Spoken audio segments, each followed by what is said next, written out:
नीति बनाई और तत्कालीन वायसराय ने अपने पिताजी को एक पत्र लिखा कि मैं भारत में बाबुओं की एक ऐसी फौज तैयार कर दूंगा जो रंग से तो भारतीय होंगे लेकिन मैं उन्हें मन से अंग्रेज बना दूंगा। और यही हुआ कि भारत में जो आधुनिक शिक्षा प्रणाली है उसका जो उद्देश्य है वो केवल शिक्षित बनाना है, कार्य के प्रति, कर्म के प्रति सजग करना नहीं रहा। और यही कारण है कि जब भारत स्वतंत्र हुआ तो अनेक आयोग बने। सबसे पहले मुदालियर आयोग बना, फिर हमारे जो बाद में राष्ट्रपति बने डॉक्टर राधाकृष्णन, उनकी अध्यक्षता में राधाकृष्णन आयोग की स्थापना हुई। और सबसे बड़ा परिवर्तन शिक्षा नीति में करने के लिए 1966 में कोठारी आयोग बना और 1968 में वो नई शिक्षा नीति लागू हुई।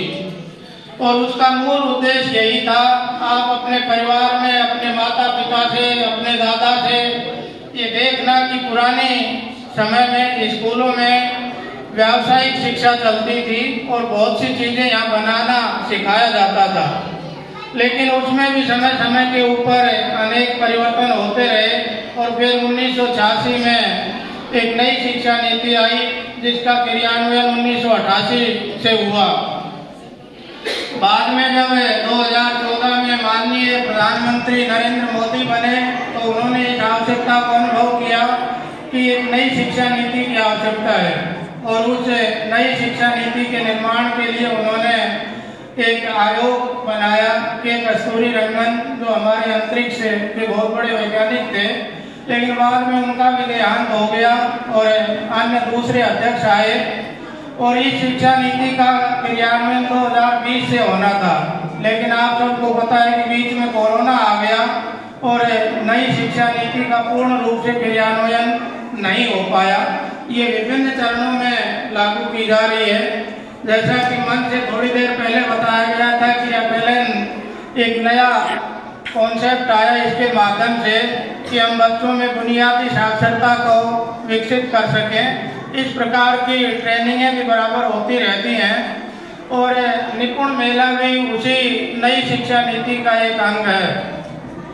बच्चे का सर्वांगीण विकास हो, यही इसका मूल उद्देश्य है। केवल अक्षर ज्ञान प्राप्त करके वो विद्यालय से नहीं निकले, उसको समाज की, अपने आसपास के परिवेश की, अपने विद्यालय के आवश्यकताओं की, समाज की आवश्यकताओं के अनुरूप वो परिपूर्ण पूरा ज्ञान लेकर के विद्यालय से निकले, इस प्रकार की मंशा सरकार की है। और उसके तहत ही 1 से 8 के विद्यार्थियों के लिए इस निपुण मेले का आयोजन किया जाता है।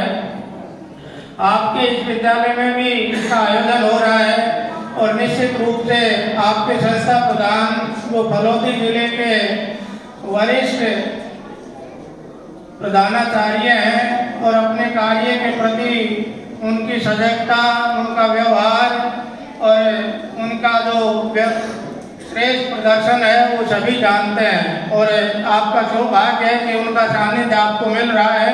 तो उनके नेतृत्व में ये जो निपुण मेला आयोजित हो रहा है, निश्चय ही आप उसमें बहुत कुछ बातें सीखेंगे और अपने जीवन में भी उन अवधारणाओं को उतारने का प्रयास करेंगे।